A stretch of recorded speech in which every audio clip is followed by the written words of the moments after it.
Tamil Moli Seethigal. ஐரோப்பிய ஒன்றிய தலைவர்கள் பொருளாதார தடைகள், வரிகள் மற்றும் மத்திய கிழக்கு கொள்கை குறித்து விவாதிக்க சந்திக்கின்றனர். ஐரோப்பிய ஒன்றியத்தின் 27 உறுப்பு நாடுகளின் தலைவர்கள் ரஷ்யா மீதான கடுமையான தடைகள், அமெரிக்காவின் புதிய வலிமிகுந்த வரிகளை தடுப்பதற்கான வழிகள் மற்றும் மத்திய கிழக்கு மோதல்களில் தங்கள் குரலை எவ்வாறு ஒலிக்கச் செய்வது என்பது குறித்து விவாதிக்க பிரசல்ஸில் கூடுவார்கள். பெரும்பாலான தலைவர்கள் வியாழக்கிழமை நடைபெறும் ஒரு சுருக்கமான ஆனால் தீவிரமான நேட்டோ உச்சிமாநாட்டிலிருந்து நிகழ்விற்கு வருவார்கள், அங்கு அவர்கள் பாதுகாப்பு செலவினங்களில் பெரிய அதிகரிப்பை உறுதியளித்தனர் மற்றும் அமெரிக்க ஜனாதிபதி டொனால்ட் ட்ரம்புடனான அவர்களின் சில வேறுபாடுகள் குறித்து விளக்கினர். புதன்கிழமை ட்ரம்பை சந்தித்த பிறகு உக்ரைன் ஜனாதிபதி வோலோடிமிர் ஜெலென்ஸ்கி வீடியோ கான்பரன்ஸ் மூலம் ஐரோப்பிய ஒன்றிய உச்சிமாநாட்டில் இணைவார். இந்த வாரம் அமெரிக்கா தலைமையிலான நேட்டோ உக்ரைனை முதன்மை முன்னுரிமையிலிருந்து ஒரு பக்க வீரராக குறைத்தது, ஆனால் உக்ரைனில் ரஷ்யாவின் போர் ஐரோப்பிய ஒன்றியத்திற்கு மிகவும் கவலையாக உள்ளது. ரஷ்யாவிற்கு எதிரான 18வது சுற்று தடைகள் மற்றும் ரஷ்ய எண்ணெய் மீதான விலை வரம்பை பராமரிக்க வேண்டுமா என்பது குறித்து உறுப்பினர்கள் விவாதிப்பார்கள். சில நாடுகள் எதிர்க்கும் நடவடிக்கைகள், ஏனெனில் அது எரிசக்தி விலைகளை உயர்த்தக்கூடும்.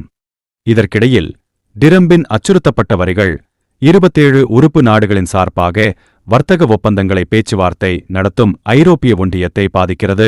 புதன்கிழமை பாதுகாப்புக்காக அதிக செலவு செய்யாததற்காக ஸ்பெயினை அவர் கடுமையாக சாடினார், மேலும் கூடுதல் வரிகளை பரிந்துரைத்தார். நீண்டகால நட்பு நாடுகளுடன் வர்த்தக போரை தொடங்குவதற்காக டிரம்பை பிரான்சின் ஜனாதிபதி விமர்சித்தார்.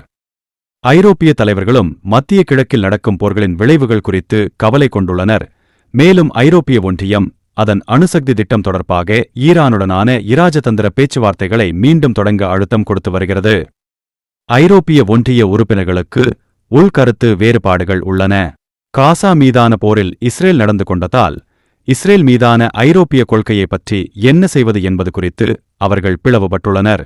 மேலும் இடதுசாரி கட்சிகள் ஐரோப்பிய ஆணையர் உர்சுலா வான் டெர் லேயனின் இராணுவ முதலீட்டிற்கு ஆதரவாக ஐரோப்பிய ஒன்றியத்தின் காலநிலை தலைமையிலிருந்து விலகிச் செல்வதை தாக்குகின்றன. பாதுகாப்பு மற்றும் பாதுகாப்பு ஆகியவை நிகழ்ச்சி நிரலில் முதலிடத்தில் இருக்கும். அடுத்த 4 மாதங்களுக்கு கூட்டமைப்பிற்கான நிகழ்ச்சி நிரலை அமைக்கும் முடிவுகளின் அறிக்கையுடன் உச்சிமாநாடு முடிவடையும். மேலும் முக்கிய பிராந்திய மற்றும் உலகளாவிய பிரச்சினைகளில் ஐரோப்பாவில் அரசியல் உணர்வுக்கு ஒரு மணிக்குண்டாக கருதலாம். திட்டமிடப்பட்ட பெட்ரோல் நிதியை திரும்பப் பெறும் முயற்சியை தென் கரோலினாவில் அமெரிக்க உச்சநீதிமன்றம் ஆதரிக்கிறது. அரசாங்க காப்பீட்டு திட்டமான மெடிகேட்டின் கீழ் இலாப நோக்கற்ற சுகாதார வழங்குனரான திட்டமிடப்பட்ட பெட்ரோல் நிறுவனத்திற்கு நிதியை ரத்து செய்வதற்கான வழியை தென் கரோலினாவுக்கு அமெரிக்க உச்சநீதிமன்றம் தெளிவுபடுத்தியுள்ளது. வியாழக்கிழமை தீர்ப்பு சித்தாந்த ரீதியாக பிரிக்கப்பட்டது. 9 உறுப்பினர்களைக் கொண்ட நீதிமன்றத்தின் 3 தாராளவாத நீதிபதிகள் கருத்து வேறுபாடு தெரிவித்தனர். குடியரசுக் கட்சி ஆளும் தென் கரோலினா ஒரு பிராந்திய கிளையான திட்டமிடப்பட்ட பெட்ரோல் சவுத் அட்லாண்டிக் மாநிலத்தின் மெடிகை திட்டத்தில் பங்கேற்பதை தடுப்பதை தடை செய்த கீழ் நீதிமன்றத்தின் தீர்ப்பை இந்த தீர்ப்பு ரத்து செய்தது. கருக்கலைப்புகளை வழங்குவதால் தென் கரோலினாவில் உள்ள குடியரசுக் கட்சித் தலைவர்கள் திட்டமிடப்பட்ட பெட்ரோல் எதிர்த்துள்ளனர். குடியரசுக் கட்சி தலைமையிலான மாநிலங்கள் இனப்பெருக்க சுகாதார வழங்குனருக்கு பொதுப்பணத்தை பறிக்கும் முயற்சிகளை உச்சநீதிமன்றத்தின் தீர்ப்பு வலுப்படுத்துகிறது. மெடிகேட் பெறுபவர்கள் எந்தவொரு தகுதி வாய்ந்த மற்றும் விருப்பமுள்ள வழங்குனரிடமிருந்தும் மருத்துவ உதவியை பெறலாம் என்ற அமெரிக்க சட்டத்தின் கீழ் ஒரு தேவையை அமல்படுத்த வழக்கு தொடரலாமா என்பதை மையமாக கொண்ட வழக்கு. மெடிகேட் கூட்டாட்சி மற்றும் மாநில அரசாங்கங்களால் கூட்டாக நிர்வகிக்கப்படுகிறது, மேலும் இது குறைந்த வருமானம் உள்ளவர்களுக்கு சுகாதார காப்பீட்டை வழங்க வடிவமைக்கப்பட்டுள்ளது. 2022ஆம் ஆண்டு உச்சநீதிமன்றம் நாடு தழுவிய கருக்கலைப்பை சட்டப்பூர்வமாக்கிய அதன் மைல்கல் ரோ வி. வேட் தீர்ப்பை ரத்து செய்ததிலிருந்து குடியரசுக் கட்சி தலைமையிலான பல மாநிலங்கள் இந்த நடைமுறையின் மீது கிட்டத்தட்ட முழுமையான தடைகளை அமல்படுத்தியுள்ளன. தென் கரோலினா போன்ற சில 6 வார கற்பத்திற்குப் பிறகு கருக்கலைப்பு செய்வதை தடை செய்கின்றன. பிளான்ட் பேரண்ட்ஹுட் சவுத் அட்லாண்டிக் தென் கரோலினா நகரங்களான சார்லஸ்டன் மற்றும் கொலம்பியாவில் மருத்துவமனைகளை நடத்துகிறது, அங்கு அது ஒவ்வொரு ஆண்டும் நூற்றுக்கணக்கான மெடிகேட்டு நோயாளிகளுக்கு சேவை செய்கிறது. உடல் பரிசோதனைகள், புற்றுநோய் மற்றும் நீரிழிவு நோய்க்கான பரிசோதனைகள், கர்ப்ப பரிசோதனை, கருத்தடை மற்றும் பிற சேவைகளை வழங்குகிறது. பிளானட் பேரண்ட்ஹுட் இணை நிறுவனமும் ஜூலி எட்வர்ட்ஸ் என்ற மெடிகேட்டு நோயாளியும் 2018 இல் மாநிலம் மீது வழக்கு தொடர்ந்தனர்.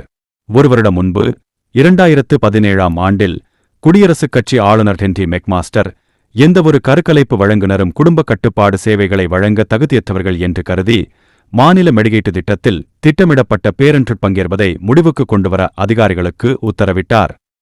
1871ஆம் ஆண்டு சட்டத்தின் கீழ் மாநில அதிகாரிகளின் சட்டவிரோத செயல்களை மக்கள் சவால் செய்ய உதவும் சட்டத்தின் கீழ் வாதிகள் தென் கரோலினா மீது வழக்கு தொடர்ந்தனர். மெடிகேட்டு சட்டம் ஒரு மருத்துவரை தேர்ந்தெடுப்பதற்கான ஆழ்ந்த தனிப்பட்ட உரிமை என்று அவர்கள் அழைப்பதை பாதுகாக்கிறது என்று அவர்கள் கூறினர். ஜனாதிபதி டொனால்ட் டிரம்பின் நிர்வாகத்தால் ஆதரிக்கப்படும் அலையன்ஸ் ஸ்டேண்டிங் ரீடம் பழமைவாத சட்டக்குழுவால் பிரதிநிதித்துவப்படுத்தப்படும் தென் கரோலினா சுகாதாரம் மற்றும் மனித சேவைகள் துறை. இந்த டொனால்ட் டிரம்பின் நிர்வாகம் இந்த வழக்கில் சர்ச்சைக்குரிய மருத்துவ உதவி வழங்கல் தனியார் உரிமைகளை அங்கீகரிப்பதற்கான உயர்தடையை பூர்த்தி செய்யவில்லை என்று கூறியது.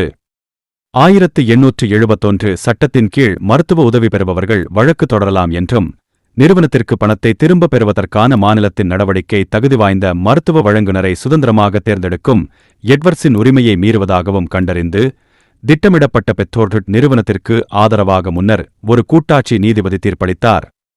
2024ஆம் ஆண்டில் வர்ஜீனியாவின் ரிச்மண்டில் உள்ள 4வது அமெரிக்க சுற்று மேல்முறையீட்டு நீதிமன்றமும் வாதிகளுக்கு ஆதரவாக இருந்தது. ஏப்ரல் 2ஆம் தேதி உச்சநீதிமன்றம் இந்த வழக்கில் வாதங்களை விசாரித்தது.